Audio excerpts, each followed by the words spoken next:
Okay. Hey, everybody. Hi. How you Hi, doing this afternoon? you're great. Oh, Good. good, good. Hey, this is Rebecca from Chia of California, and I'm here with a couple of my friends. We're going to talk about filing a private school affidavit, or are you establishing a PSP? Or are you really functioning as a more like a day school, a private day school? But I want my friends to introduce themselves. First, we'll go ahead and start with you, Michaela. Hi, my name is Michaela, and I am a homeschooling mom of three, and I am also one of Chia's RABs representing the Inland Empire area. Great. And Michaela, you were homeschooled yourself. Yes, I was. I'm Nathan Pierce with Family Protection Ministries. I work with CHIA as their legislative consultant. I also was homeschooled and am a homeschool father of 7. We have been really enjoying homeschooling in our area up in Northern California near Sacramento. That's wonderful. Thank you for joining us, you guys. So it almost seems like everybody, or maybe half the world, is going to be homeschooling in the fall. We saw that education budget cuts are affecting whether students can go into a charter school home study program. Parents who have their children, maybe I should back up. Parents who have their kids in public school are not happy with the way things are looking in the fall. They don't want to do the distance learning, or they don't want their children to go into the classroom. And so they're looking at homeschooling. Their first options for many of them was to stay in the public school system and get involved in a charter school at home program. But now, because of budget cuts, that looks like that's not going to be an option for so many parents. And we talked about this last Friday. There really isn't any legal term homeschooling in the education code. Students are either public school students or private school students. So consequently, what parents are looking at is some form or fashion of private school for their children. Now, homeschooling in California, I'm sorry, not homeschooling, well, homeschooling falls under private school statutes, and it's relatively easy, right, Nathan, to establish a private school in California. Right. Yeah, there's some basic paperwork you're supposed to keep that the state requires. And the records are very simple. You have to keep attendance, which the state requires you to mark the absences. And so that's pretty straightforward. There's a couple of other things that you need to keep records of, but it's really fairly simple. Anyone can do it. Some people don't want to, so they hire a PSP to do that. They pay them to do it. And that's a great option if you decide that that's what you want to do. But really, it's pretty straightforward. And once a year, you have to file with the state of California a private school affidavit saying, by under penalty of perjury, you're taking responsibility for the education of your children, and you're saying you have started a private school and that you are running it. It is already existing. It's not an application. It Right. is a statement to the state of California saying that this school is already in existence and operational in California. So that's something that we file once a year in October. Whether if you're in a PSP, the director of the PSP files that affidavit for you once a year in October. And if you are creating your own private school, then you are going to file that yourself in October also. Mm-hmm. And all of that to say that it's not burdensome to individuals if they want to take care of this particular record keeping aspect for themselves. It's very, very doable. So, okay. So because the laws pertaining to private schools in California are very broad, I don't know if that's the proper legal term, Nathan, but that really what you described is all that's required in order to establish a private school. So now there are so many parents who are trying to figure out how this is going to work for them in the fall. Right. We're getting lots of, Michaela, you talked about lots of creative ideas being floated your way as, can I do this?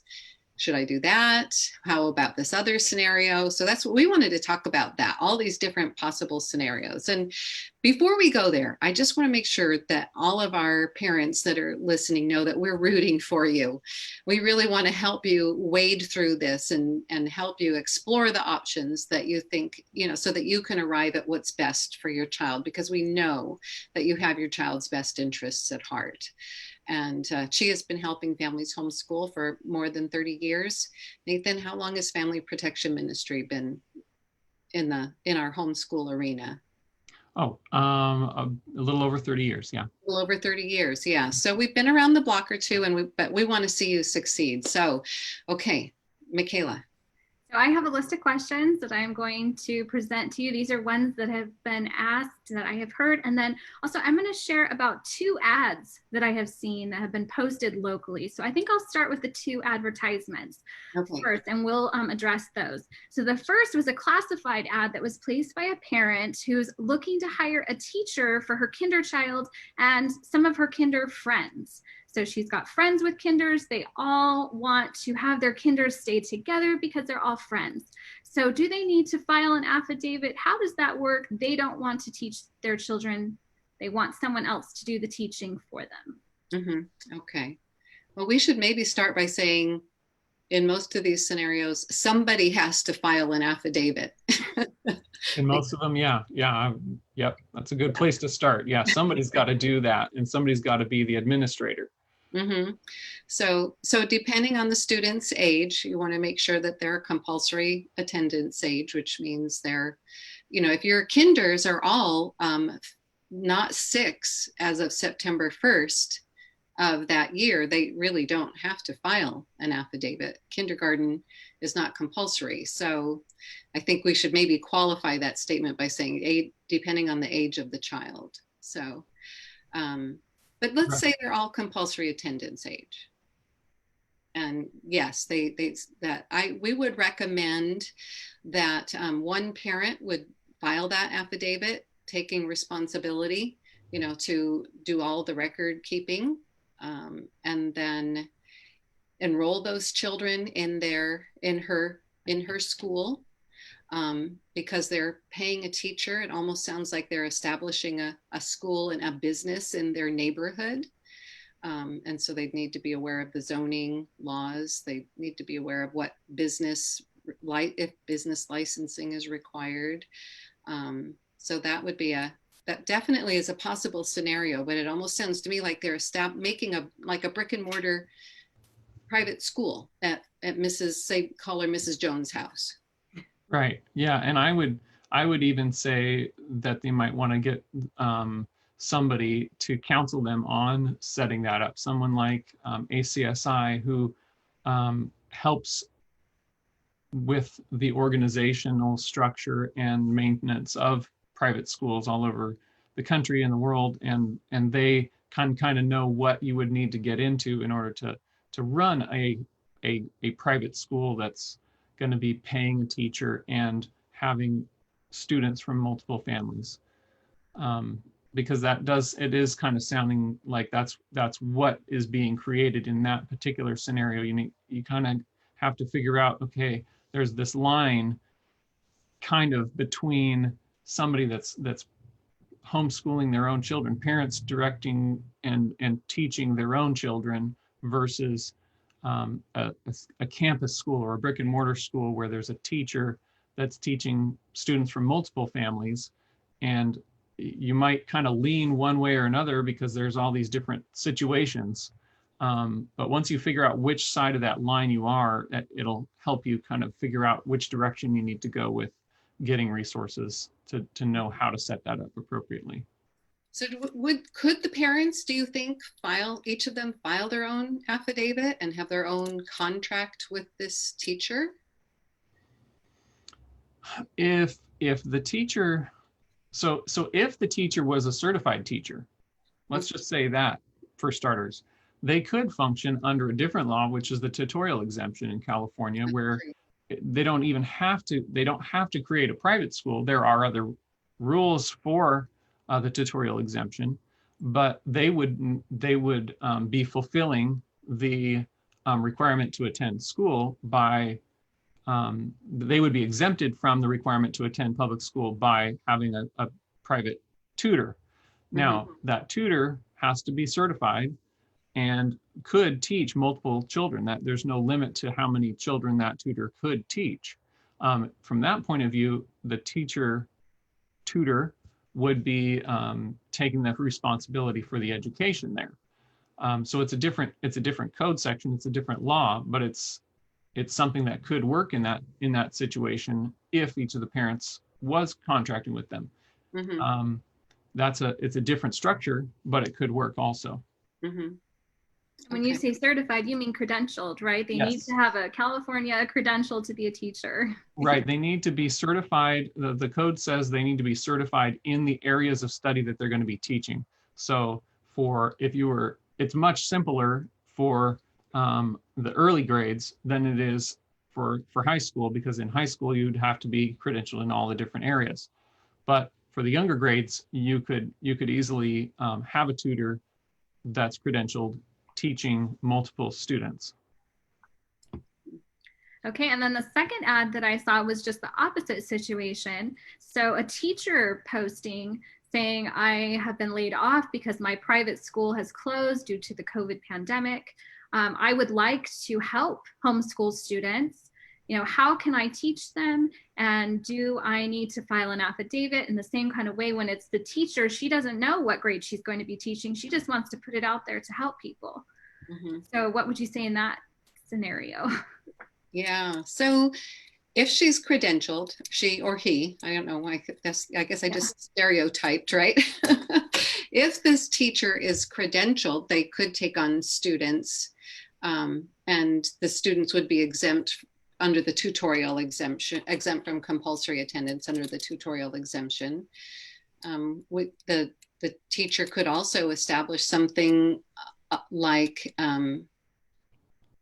creating a cottage school in their home, having multiple students come out, but then again, you're creating something like a brick and mortar private school.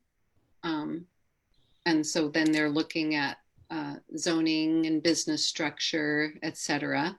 And also background checks would be required. So that's something that the teacher would need to take responsibility for there. What else, Nathan? We talked about some other options for these teachers. Well, yeah, you kind of come back to the same, is it an individual family filing their private school affidavit and maybe somebody's doing some of the teaching, or is it somebody that's doing all of the teaching? So for somebody that's a teacher wanting to teach a specific subject, say, that person could offer a service of tutoring that particular subject or any number of subjects for a variety of families, and it wouldn't necessarily be them being a school, or they wouldn't even have to be a certified teacher or a credentialed teacher as a tutor. Okay. But if the family files their own private school affidavit and the parents take responsibility for their own children's education, they can hire a tutor or anybody to teach or help with difficult things, any one or multiple of their own children. And so you even see this in the public schools where a student is really struggling in a particular area. Their parent might get a tutor for their child to help them through a particular difficult subject. And that's no different with private homeschooling. Anybody in a private school can do the same thing. So if a student needs help in a particular area, they could get that help for them and that's a fairly straightforward way for a teacher to offer that service. It might be more complicated because they need to go out and get individual particular tutoring jobs, and they might advertise for that and get tutoring jobs from different families all over the place. And they might do that in person or online, depending on the situation. So that's one area where they could get involved there and help out families. So if the tutor were to do that, if the teacher were to do that, the parents still file the private school affidavit. The parents still responsible for their children's education. That's correct. Yeah. Yeah. Okay. Or if they're, or the family could be enrolled in a private school satellite program as well. And parents are still, even though they're in charge of their children's education, they're able to hire tutors for their children. Right. Yeah. Okay. I hope that helps because it just is a horrible situation right now. I hope that helps some of these teachers. I don't know if this will find their way to them, but give them some ideas. Yes, and now I kind of have like a rapid fire round where these questions might be a simple yes, file the affidavit, yes, join a PSP, or no, you don't have to. So they might not be as long or as complicated, but these are questions that I have been receiving. So one is, I am a working mom. Can I hire a rotating group of babysitting teens? Some may be minors, some may be college-age students, but can I rotate them different days of the week to homeschool my children?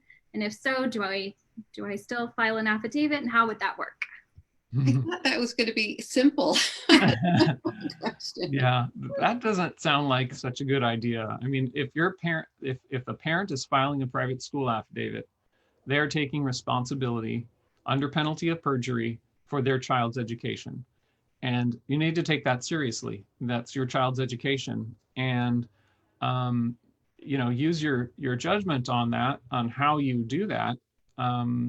But you're responsible for that education, and handing it off, especially 100% to a group of young people. I mean, no offense to teenagers, but it would be better for the parents to be more involved in that education and to take it in their own hands and take that responsibility.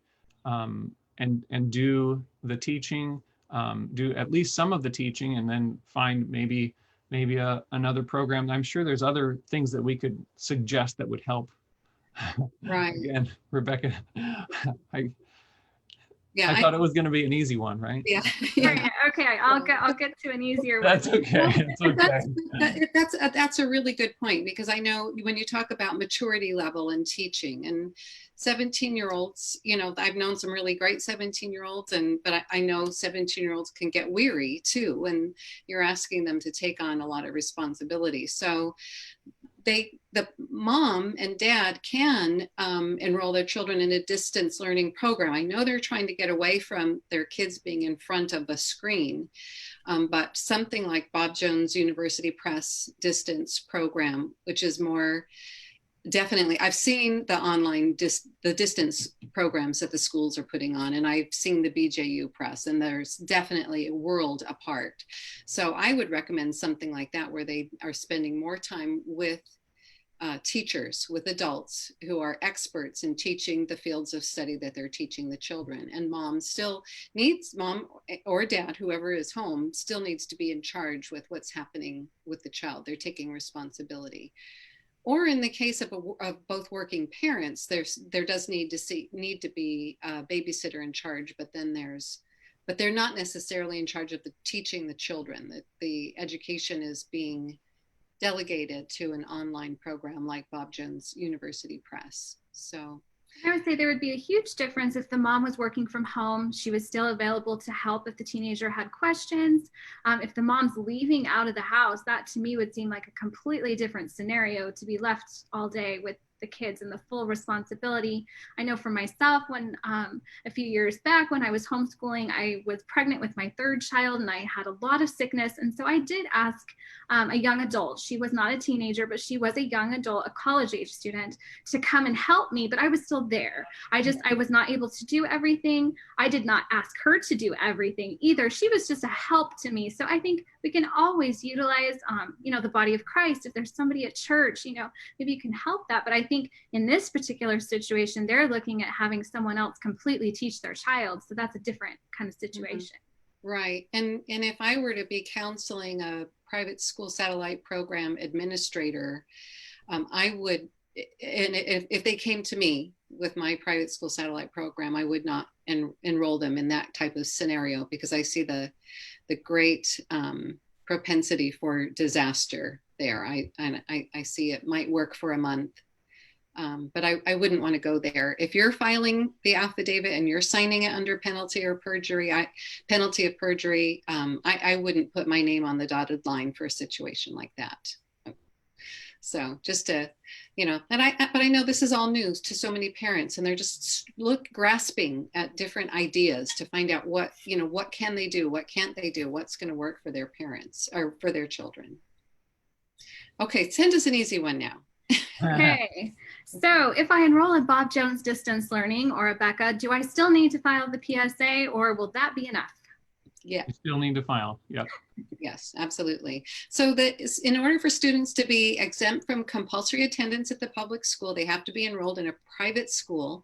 These distance learning programs are not private schools, recognized as private schools in the state of California.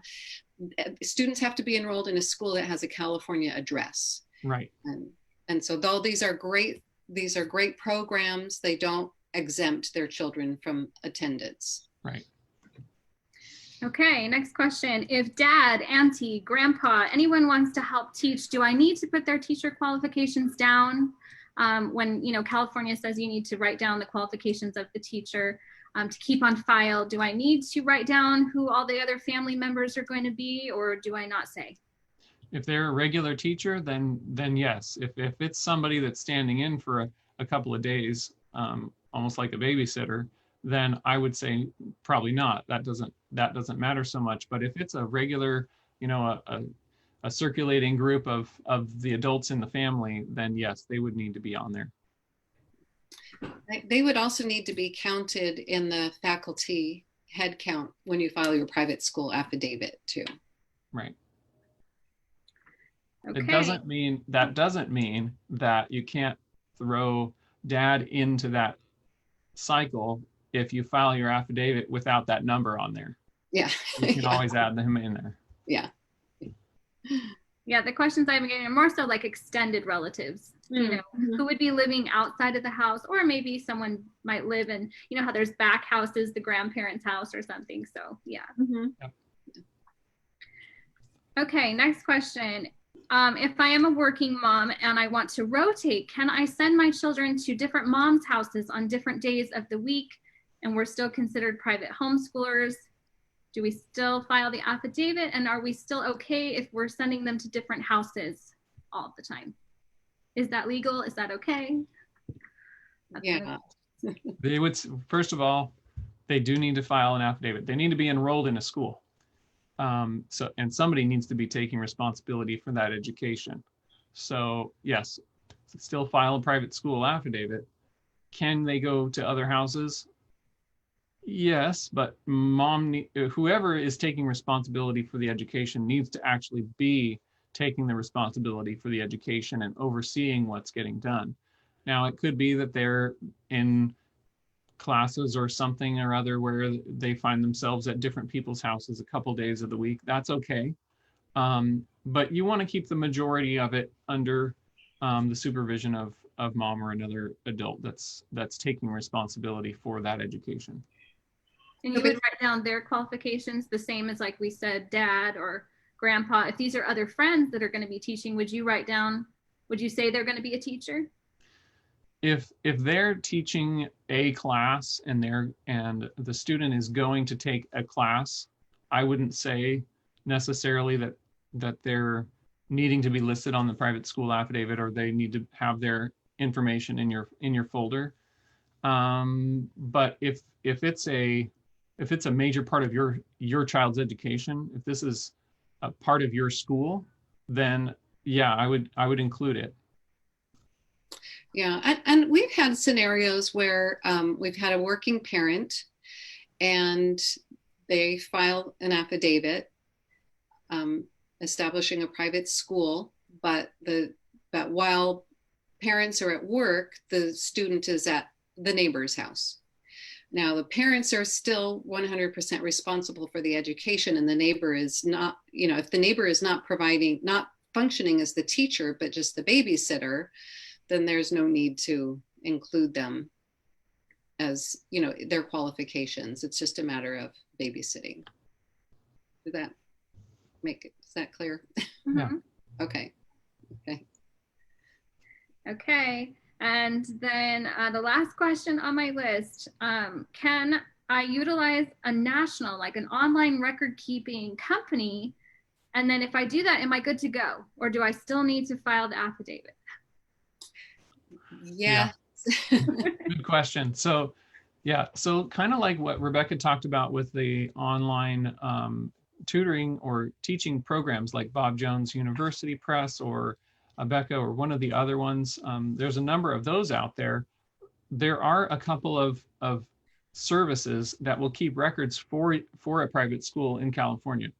Now, they can't file your affidavit for you and you sign under penalty of perjury through them. That doesn't really work that well. So you need to be able to actually sign the private school affidavit, actually make sure that you are exempting your children from public school mandatory attendance.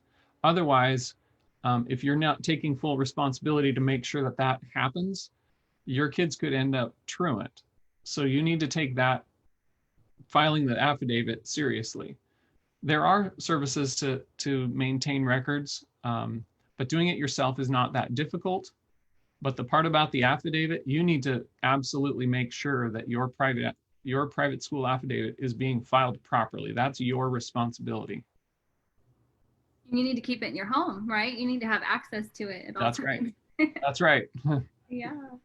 So essentially it's a national service, and this might be helpful for parents to think of, is that we're in the state of California. Their children need to be enrolled in a school with an address within the state of California. So if they're doing record keeping with a national service in Alabama or Kentucky or somewhere else, that's number one, it's not a private school. Number two, it's not in California. So they still need to file that private school affidavit. Or they could enroll in a private school satellite program as well. They're utilizing it, but they still need to maintain their records with the private school satellite program. Right. So, yeah. So the answer to all the questions was yes. PSA. Yes. Somebody. Unless you're a credentialed tutor. Right. That's right. That's right. Absolutely. And I think if you noticed a theme is that we're, in addition to saying, yes, you have to file a private school affidavit, is that somebody has to take responsibility for the child's education. And that's, the regardless of whether they're delegating something, the parent or the credentialed teacher needs to take responsibility for it. It can't be a haphazard situation, needs to be taken seriously. Right. You can't file an affidavit and then go sign up with an online school program and shut your child in their bedroom for the school year and expect them to come out having learned anything. Or you can't expect yourself to be somehow miraculously exempt from the law, because the law says you are responsible for that education. And that's something to be taken seriously. Mm-hmm. Yes. Yeah, absolutely. So, okay. I think we've covered everything. Yes, and I just want to promote, Chia has the great digital series. Right. Perhaps we can leave a link down below, and so people can link to that to get information on how to file and if they need any help with that, because Chia can help them with that too. Right. Our online digital pass. I'll put a link to that in the comments below. And we have our couple of intro to homeschooling. We've got a webinar. We've also got our mini con, which is much more comprehensive than the webinar. We've got choosing your curriculum in there, and I think there's a couple of other webinars in there. So yeah, these will definitely, and this is all free, by the way. So if you just sign up, then you can get access to all of these for free, and we'll be adding to it. Actually, tomorrow night's our Planning Your Year webinar. So that's and actually the registration for that has just exploded. We shouldn't be surprised, because families are wanting to know, how do we, so now what, now that we're home, now what? So that's important. And I think we have our California homeschool manual as well, Right. which is California. It's how to homeschool, everything you need to know about homeschooling in California. And it has a lot of great ideas about getting started, as well as when you encounter issues along the way. But one of my favorite parts about the California Homeschool Manual is all the different forms that are in there. And you don't have to use those forms, but it can sure give you some good ideas, some samples of how to keep records, or how to set up your lesson plans, or your week, or your month, or your year, or whatever. There's a lot of really helpful resources in there. Mm-hmm. Yeah.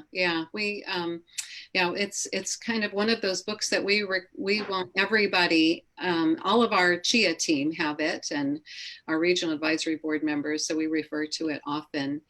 Something else we should recommend too is let our viewers know that last Friday, our Facebook Live was all about kind of dispelling the confusion about what's a PSP, PSA, and some of the basics about that. So if you found yourself watching this Facebook Live and felt like you needed a little bit of foundational information, go back to last Friday. Right. Yep. And that might fill you in. And tomorrow we'll be talking again about, just the difference in, we'll talking a little bit about homeschool history, and how we got to where we are. Where did this term homeschooling come from? What it used to mean, what it seems to mean now, and how that affects us today. So with that, thank you everybody for joining us. Yeah, thanks for having us, and thank you, Michaela, for the great questions and monitoring all that. Yes. Thank you for having me. Sure appreciate it, and we'll see you all tomorrow. All right, thank you. Bye. Bye.